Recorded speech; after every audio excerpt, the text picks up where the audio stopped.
ganda ng sinabi dito, pakinggan mo. Get a partner who matured enough to educate you, matured enough to handle your attitude, matured enough to accept your flaws. Remember, looks are everywhere, but a person with good mindset is rare. Hindi mo kailangan ng partner na maganda at gwapo lang. Madali lang yan. Kahit saan meron yan. Ang kailangan mo, yung partner na may emosyon at may utak. Yung kaya kang i-correct at hindi ka ito-tolerate sa mga kamalian mo. Yung kayang harapin yung attitude mo. Hindi yung kapag mahirap na, bigla na lang tatakbo. At higit sa lahat, yung tatanggapin ka.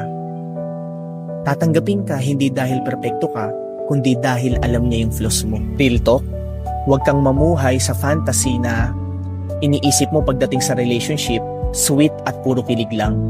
Dahil kung sa kilig lang yung babasihan mo, hindi yun ang totoong relasyon. Kung puro itsura lang yung hahanapin mo, kukupas rin yan. Pero kung hahanapin mo yung partner na may maayos na attitude at mindset, yan ang tunay na bumubuo ng relasyon. Kaya kung may pipiliin ka na partner, dapat yung partner na pinapatalino, pinapagaling at ginaguide ka. Hindi yung partner na hahayaan kang hindi umusad.